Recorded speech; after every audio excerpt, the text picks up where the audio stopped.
The mahogany walls of the law office were paneled in silence, the kind of silence that had a weight to it, like a velvet curtain drawn between the past and whatever came next. I sat there with my hands folded neatly on my lap, channeling the posture my mother had once insisted I perfect for family dinners, galas, and funerals alike. My brother Callum lounged beside me, checking his watch with theatrical boredom, while Aunt Miriam sniffled behind her tissue as if tears could summon redemption for decades of whispered betrayals. I wasn't crying, I was listening, because I'd always listened to what was said and, more importantly, to what wasn't. And what wasn't being said now, as the lawyer cleared his throat and adjusted his cufflinks with almost reverent precision, was that this moment wasn't just about dividing assets. It was about legacy, loyalty, and the kind of inheritance that isn't measured in money. It was about finding out who my father had really been in the end, and who I had ever been to him. The lawyer, Mr. Carmichael, read the will in a tone so practiced it felt sterile, devoid of sentiment. Everything was expected. Callum would get the vineyard, Miriam would receive the lakeside cabin she always coveted but never paid for.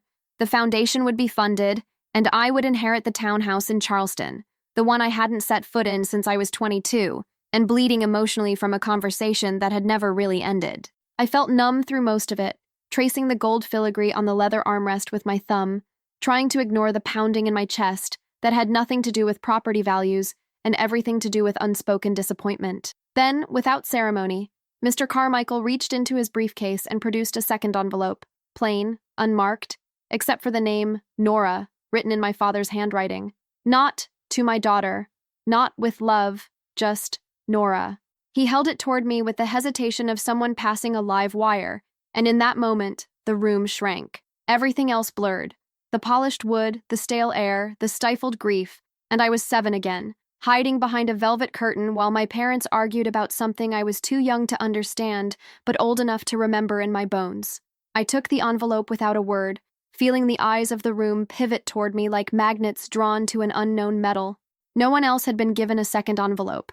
Not Callum, who had always been the heir apparent. Not Miriam, whose devotion had been selective and strategic. Just me, the girl who had been accused of being too sensitive, too skeptical, too much like her mother in the wrong ways and not enough like her father in the right ones. The weight of the envelope was deceptive. It felt light in my hand, almost insubstantial, but I knew instinctively that whatever was inside would not be light at all. There are some truths that arrive late and land like thunder. I slid the envelope into my coat pocket without opening it, a quiet act of rebellion in a family that demanded immediate reactions for appearance's sake. Carmichael gave me a look that was hard to decipher, sympathy or guilt or maybe just discomfort, and then moved on, concluding the reading with formalities that now felt irrelevant. Afterward, the others dispersed like smoke. Callum muttered something about calling his real estate agent and disappeared before I could ask him if he'd known about the envelope. Miriam hovered long enough to say, "He always had a soft spot for you," which was ironic, considering the years of ice between us and the way our father had weaponized silence more effectively than any spoken reprimand. Alone in the reception area, I finally pulled the envelope out and stared at it under the dim light. My fingers hovered over the seal, but I hesitated. Not because I didn't want to know, but because I did. Too much. The truth doesn't just change what you know, it changes who you are, who you thought you were, and who you have permission to become. I was afraid of what this letter would unlock, of what it would take away. Outside, the winter wind cut through my coat as I walked slowly down Tremont Street, the envelope a constant pressure in my pocket.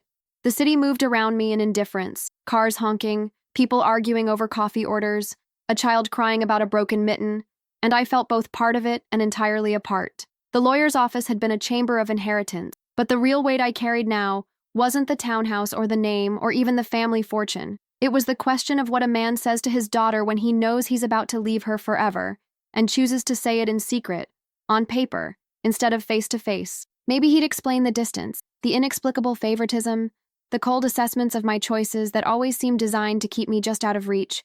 Maybe he'd apologize. Or maybe, most terrifying of all, he wouldn't. That night, I placed the envelope on my nightstand beside a photo of my mother I'd kept hidden in my drawer for years, the two objects forming a strange kind of shrine.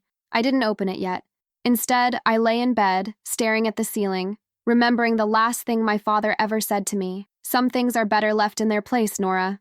At the time, I thought he meant the past. Now I wasn't so sure. Maybe he meant me. The next morning, I opened the envelope. It felt almost sacred, the paper whispering as I unfolded it, the scent of my father's study lingering faintly, as if the letter had absorbed the air of the room it had waited in. His handwriting was still sharp, precise, painfully controlled, like everything he ever allowed himself to show.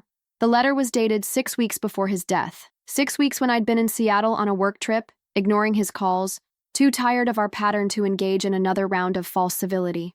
Nora, it began, without warmth, but without coldness either, just a name, stated plainly, like an address on a door. There are truths I could never say aloud because speaking them would make them real. But if you are reading this, it means I've run out of time to pretend they don't matter. The breath left my body as if the words had punched through my chest. This wasn't an explanation. It was a confession. A posthumous reckoning from a man who had ruled our family with restraint disguised as tradition. He wrote of a woman named Evelyn Moore. He didn't say the word affair, but it hovered between the lines like a ghost. Evelyn had been someone he knew before my mother, someone he had loved with a depth that scared him because it made him feel powerless. She was the only person who saw through me completely, he wrote, and I hated her for it as much as I loved her. They had been together during one of his early business ventures, when he was still climbing, still proving, still unsure whether the world owed him something, or he had to take it by force. Then came my mother, stable, predictable, socially approved, and Evelyn disappeared without explanation. Years later, Evelyn reemerged not in his life, but in mine, because Evelyn, it turned out, was not entirely gone. She had left something behind, or rather, someone. The letter stopped short of spelling it out, but the implication was clear, an echo reverberating through the space between lines. Evelyn was my mother, not legally, not publicly, but biologically, my real mother, the woman I had never met, whose name had been erased from the family narrative like a smudge on polished glass. The woman my father had tried to bury not because she meant nothing, but because she had meant too much. And now I understood the chill that had always existed between us, the restraint that masqueraded as disappointment. I wasn't the daughter of the woman he married. I was the daughter of the woman he couldn't have, the daughter who reminded him, every time she laughed too freely or questioned too much, of a life he had chosen not to live. I pressed the letter to my chest, not for comfort, but to feel the weight of it. It wasn't an apology, not exactly. There was no, I'm sorry I lied or I regret what I've done. There was only an acknowledgement that the truth existed, and that hiding it hadn't erased it.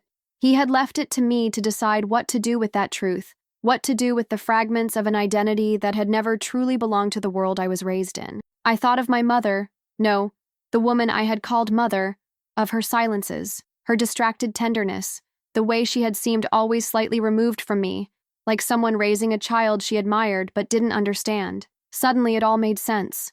The emotional distance hadn't been neglect.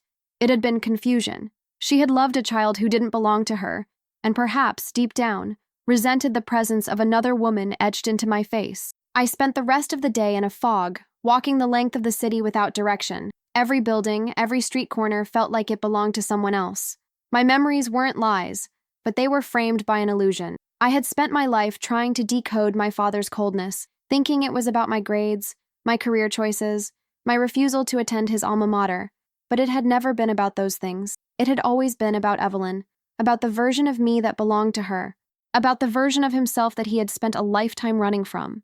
I wondered who else knew. Did Callum? Did Aunt Miriam? Had everyone kept this from me in a tacit family conspiracy?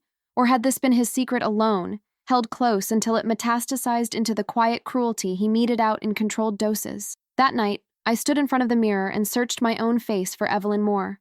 My eyes, green-gray and sharp around the edges, those weren't from my father. My mouth, the slight crook on one side when I was angry or amused.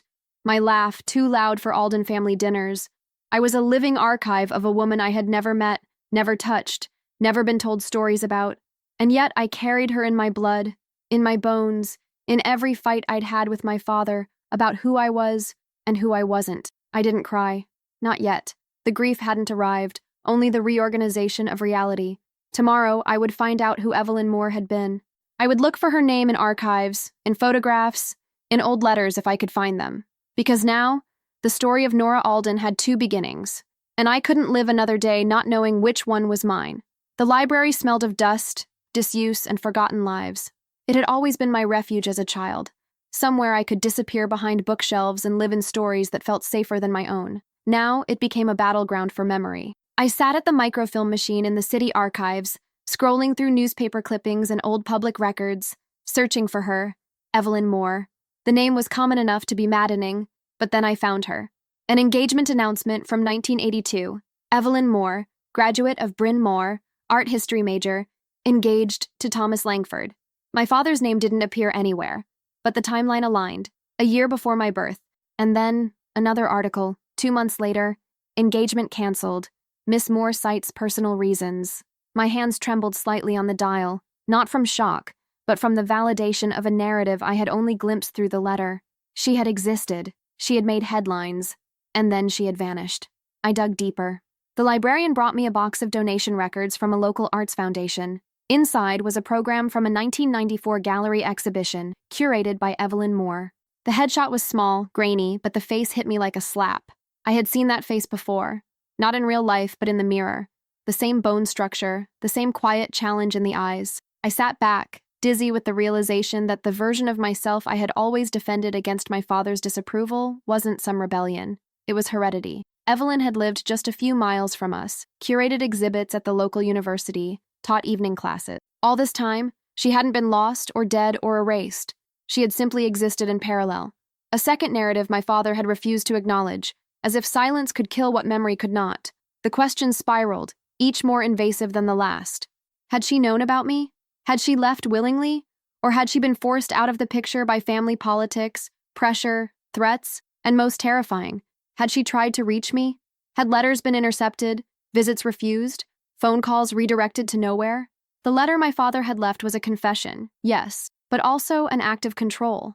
He had decided how I would learn the truth, on his terms, posthumously, after any chance for confrontation or closure had been stripped from me. That was his final manipulation, to drop the truth like a grenade and leave me to clean the wreckage alone. He had framed it as honesty, but it was cowardice, because truth spoken late is just another form of power. I took a copy of the exhibition photo with me. That night, back at the Charleston townhouse I'd inherited, a place I had once resented and now entered as if crossing a threshold into someone else's story, I framed the photo beside the one of my childhood self. Side by side, we looked like echoes. I ran my fingers over her face, searching for something I couldn't name. She had never held me, never whispered my name, never told me bedtime stories, but I felt her presence more keenly than the woman I had called Mom for 32 years. Not because of blood alone, but because of the way the truth, once revealed, reshapes memory. I wondered what kind of woman she was. Was she gentle or sharp? Did she love openly or protect herself behind intellect? Was she proud of me from afar or haunted by what she'd lost? The townhouse was a time capsule. The furniture hadn't changed since the last time I had visited. Stiff antique chairs, cold marble floors, paintings chosen more for status than taste. My father's study remained locked, but I found the key in the same drawer where he used to hide scotch from my mother.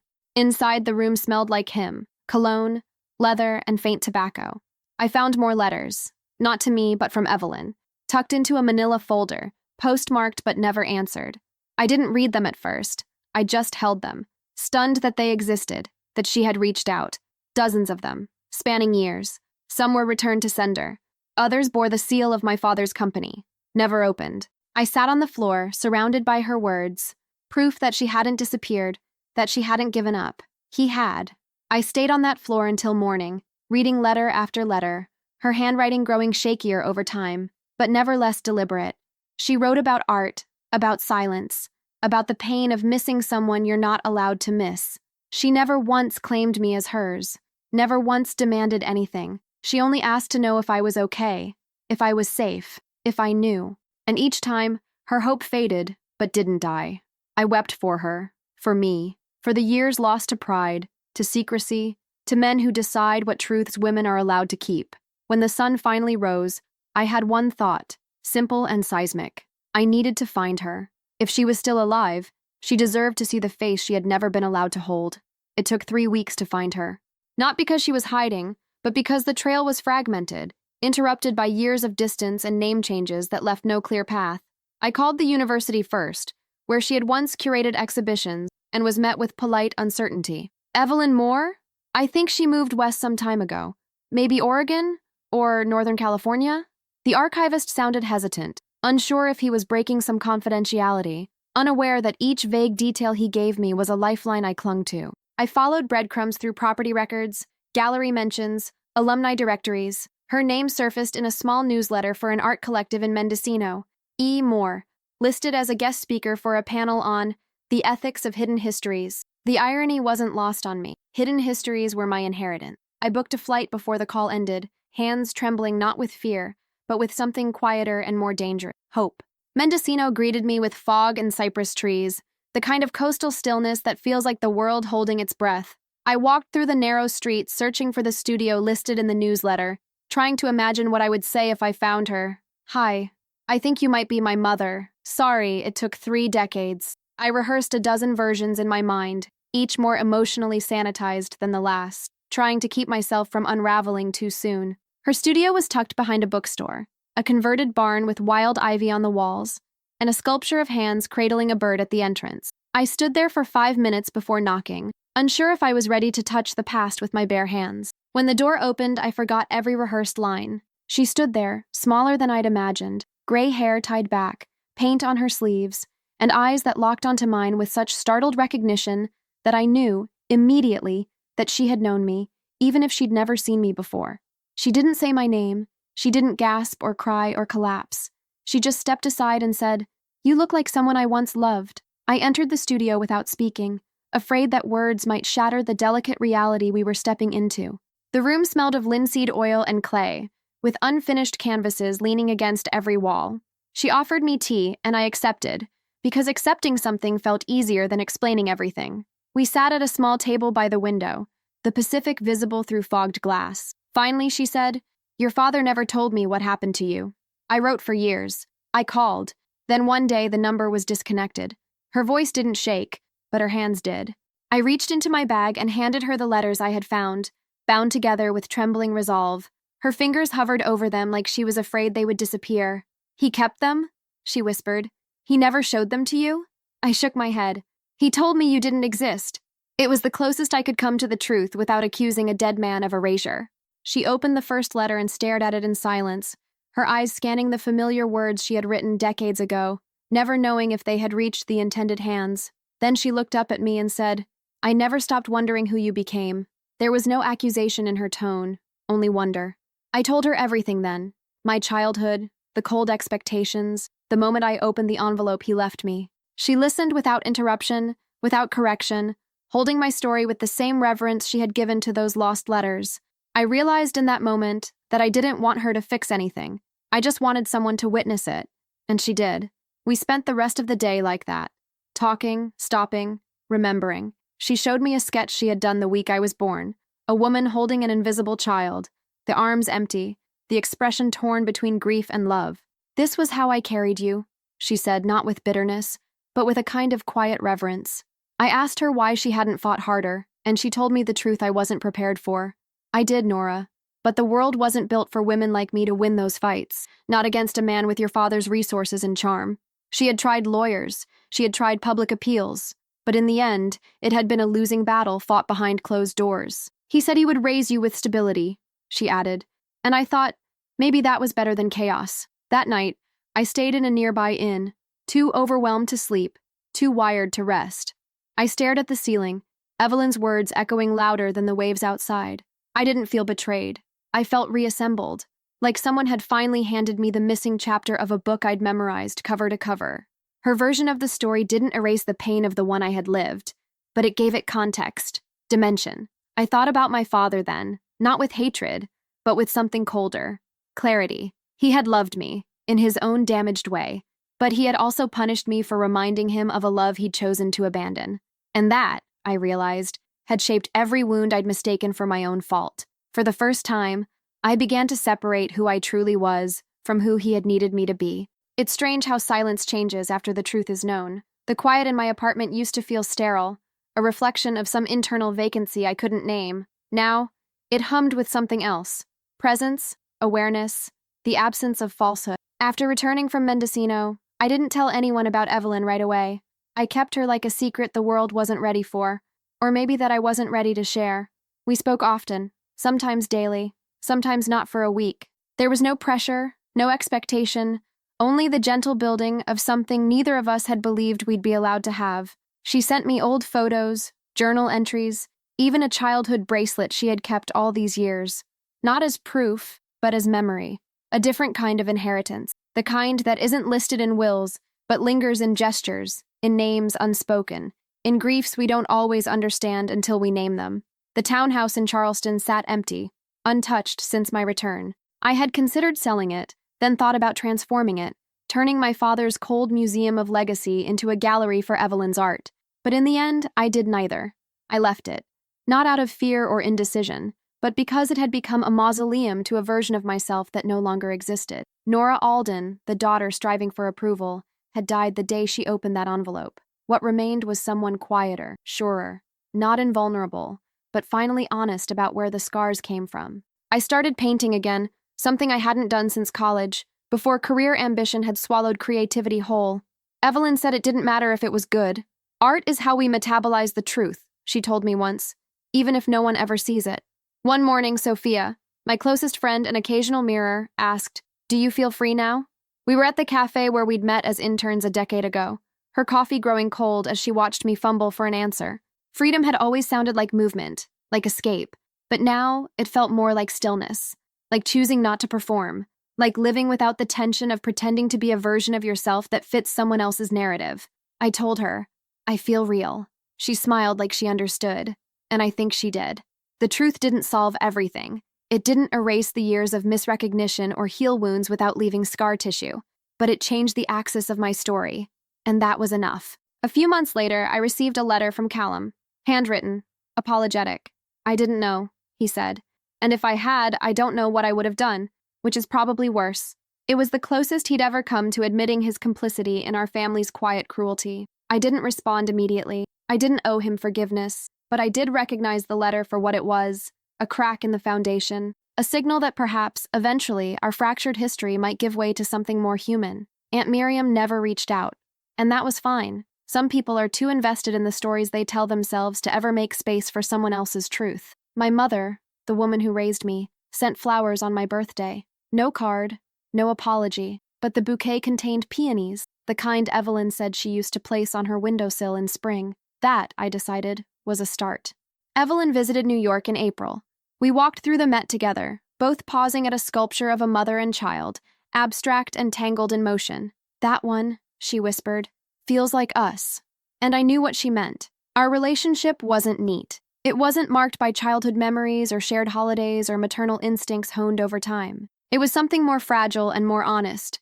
Two women stepping carefully through broken ground, trying not to trip over the past while still honoring its terrain. When we said goodbye, she pressed a folded piece of paper into my hand. A letter, this time for me to read while she was still alive. "I'm proud of the woman you became, not because of me, but in spite of the silence I left you in." It was the opposite of my father's letter. Not a confession, a blessing. I no longer needed to know why my father had done what he did.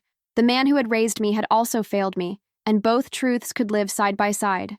I no longer craved his praise, no longer twisted myself into shapes hoping for belonging. I had found belonging in the least expected place, in absence turned presence, in silence turned story, in Evelyn's voice and my own. That, I decided, was my real inheritance. Not the townhouse, not the name, but the truth. The freedom to rewrite the narrative, to live as someone who did not need to be chosen because she had chosen herself. If you are reading this, and you've ever felt like a stranger in your own story, know this. Sometimes the family that defines you isn't the one that raised you, but the one you reclaim. Memory by memory, truth by truth.